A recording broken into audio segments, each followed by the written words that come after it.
We're almost 2 weeks into 2026. How are those goals and resolutions going? Good day. It is a good day. Good day to each and every one of you bright, shining souls, wherever you are. Welcome to balanceFIT Radio. Conversations on strength, meaning, and the human experience. I'm your host, Scott Schroeder, and this is a little slice of the communication landscape where fitness meets psychology, philosophy, and real life. Because true wellness, well, it's about more than just the body, isn't it? Let's explore what it really means to live in balance. And thank you for joining the show, everyone. And I'm just going to dive right into a subject that will not be well received by many. Nevertheless, I submit to you that it is foundational. It should be self-evident, and it is absolutely a hill upon which I will die and have been doing so for a long time. What am I on about? Individual wellness and fitness responsibilities. That's right. I said it. Responsibilities. You have an obligation, a responsibility to be physically well and fit, not because of ridiculous anatomy marketing, not because you only have value if you're a ripped up marathon and CrossFitter, not because you need to be prepared at all times to lift a car off a trapped kitten, not because swimsuit season is coming up, not because of anything pop culture throws at you. Your obligation is to the people who love you, people who need you, and the people you haven't even met yet who will love and need you. Now, you can be a weakened and compromised version of your potential self because you certainly have free will. Just like when you're too lazy to properly return the shopping cart to the corral. You can eat all the junk, drink all the booze, and play all the video games you want, or you can utilize the resources at your disposal to make the most of that with which you have to work. Be what you need to be, not what someone else may need to be. Match yourself to the challenges and obligations inherent to a complete and meaningful life. The hows, well, they're multitudinous and vary wildly from one individual to the next. There is no one single how. There aren't even 1,000. There is the how that works for you, and that's all that matters to you. You can find inspiration in others for certain, but don't do it. Do not push all your chips in on methods that work for someone else. There are too many physiological and psychological nuances at play, and you will probably have to mix and match elements of wellness to find your most effective mode. Maybe you're 80 and you need some Greek yogurt and a few miles of walking each week. Maybe you're 40 and your cholesterol and liver aren't where they should be because of certain life choices. Maybe you're 14. Maybe you're 14 and you're overweight and diabetic because your parents cram you full of ultra-processed food and won't snatch your phone away from you every now and then and make you move around. Take care of your body. You hear that? Take care of your body.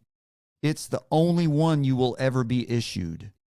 It's a machine requiring proper maintenance and proper fuel. To reiterate, caring for your physical body isn't about the narcissistic fitness fanatics who flex in bathroom mirrors or the emotionally fragile wannabe social warriors who concocted the whole stupid concept of fat shaming in order to feel okay about their own laziness and gravy intake. The hell with them. You take care of your body for a handful of very elemental and relatable concepts: well-being, longevity, and readiness. Now let's talk about longevity. I'll give you a personal story. My father died at age 69 when I was 48. My daughter was 13, and my nieces were very small. There are now 3 more beautiful grandchildren, aside from the ones that were there, whom he never met and who will never benefit from his kindness, humor, wisdom, and love. We don't have a medical history in my family that kills us early. My father died at a relatively young age because he didn't take care of his body, period. He ignored this element of the triangle, the body, mind, and spirit triangle, and it killed him. He died in hospice in excruciating pain that was thankfully numbed by medication, which made him completely unaware of his family. I wish my dad was still around. and that we didn't have to reckon with the anger and sadness that accompanied the knowledge that he did it to himself. There are people who love you and value your presence in their lives. It shouldn't be too much to ask to make a few sacrifices of the flesh in order to be whole and be present for your family and friends. I doubt there's a person on earth who couldn't tell some version of this story. Is this a footnote you want appended to your own legacy? Well, he died at 45, leaving a grieving family, children with no father, a business with no leader, and a financial black hole. But hey, at least he got to eat, drink, and smoke all he wanted while he was here, right? Living it up. Hey, you do you. Do what you will. But actions necessarily cause reactions. I feel like I read that somewhere in a physics book. Now, you aren't Nero or Henry VIII. You have responsibilities. Act like it. The weight you bear by your mere existence is yours to carry. Or you can shrug it off and raise the middle finger of selfishness at those who rely on you and might look up to you. How about readiness? If you should encounter a threat to yourself or your family and you aren't ready, shame on you. You can't effectively respond to a crisis if you are weak, soft, sluggish, obese, obtuse, debilitated, impotent, incapable, or unprepared. You will be defeated and your family left vulnerable. Take a look around. Do you see a peaceful world? Have you ever seen a peaceful world? These aren't new times. These aren't different times. It's just now times. Nothing new under the sun. The resident universal ambient threat factor is now accompanied by packs of dehumanized individuals who will attack a young mother and her little child simply to make a video for social media validation. And they only prey on soft targets. Make an effort to not be a soft target. And guess what, ladies? Physical readiness isn't just for dudes. It's horrifying enough seeing so many of you ambling through parking lots with your noses buried in your phones. You might as well be wearing a fluorescent t-shirt with the words "Easy Mark" written on it. If you're confronted, what are you capable of doing about it? Let's set predatory defense aside for a minute. What else can a stronger, healthier you be better prepared to handle? Do any recent events leap to mind that decimated people with compromised physical health and immune systems? Can you play basketball with your friends and kids? What if your job vanished and your only option was to work in a physical field? We could do these what ifs for days, because the fact is that every moment of your life is a potential challenge to overcome. The myth is that you will rise to the challenge. The fact is that you will respond at the level of your readiness. Be well, be present, be prepared. It will require discipline and fortitude, but it will pay off in results that will compound one another. Treat food a little more like fuel and a little less like a reward. Hydrate yourself. Proper hydration affects everything from your mood to your cognitive ability to the very cells that comprise your physical being. Move yourself. You don't have to bench press or run or do CrossFit. Train in your own way. Do yoga, go for a walk, pick things up and put them back down. Train in ways that help you live more effectively. Be functional by training to move things and move your body. Just get up and move. Your body reflects more than what is displayed in a two-dimensional photo. Your body displays your outlook on life. I'll leave you with this thought. Of all life's universal truths I've managed to stumble across through failure and recovery, this is a tier 1 lesson.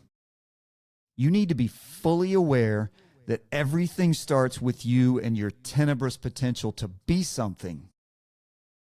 When you come into this world, you are nothing more than a little ball of potential, a small force of chaotic energy with the potential to become something dynamic. You have the potential to be anything within the scale of human existence, from bottom-feeding malevolent predator to meh, I'm just here, to a force in the elevation of humanity. That's a broad spectrum. That potential isn't defined. It isn't preordained. Your potential is shaped through an ongoing series of your decisions, actions, and interactions affected by a constantly evolving world. Why? Why should you make every effort possible to be the highest form of you? Visualize yourself in these terms. No matter where in the social construct you were born, if you do not seek to elevate yourself, then you will simply seek the lowest place you can occupy with the least amount of perceivable effort. Because of this, you will be more likely to be trapped in a difficult living environment. It will be impossible for you to find a mate who isn't just like your sorry self, or even worse. You are far more likely to engage in self-medication through cheap intoxicants and general immorality. The food you put into your body, when you have it, will deteriorate your physical condition, and your lifestyle will cause mental health problems, rapid aging, and constant illness. And you won't even be self-aware enough to see that the place you chose by looking down the scale of effort, ironically, requires every bit of effort you can produce to not die that day. But you will die, and you will die relatively young, and you will die with little to no people who will mourn you or even talk about your existence after your pathetic death spiral. So you can use all of your effort to aim up and elevate yourself, or you can settle into passive disinterest in how you live and use all your effort merely to survive one crappy day after the next. There is no path of least resistance. It's a myth perpetuated by those who would rather see you controlled than in control of your own agency. Whatever life you construct through time and evolving matters will give resistance. You can solve or you can merely survive. So no, there is no path of least resistance, but there is a path of least effectiveness. The cosmic irony is that the earlier in life you choose the challenging path, the less useless friction you'll experience as you grow. Choose the fictitious easy button early on, just making it through the day becomes more difficult with each tick of the clock. All right. That was something, wasn't it? Think about that for a while. Thanks for spending time with me today on balanceFIT Radio. If this conversation resonated with you, share it with someone who might need it. Share it out and put it in the universe. Until next time, keep moving, keep thinking, keep exploring, and remember, your life, your potential. Peace out, homies, and I'll see you next time.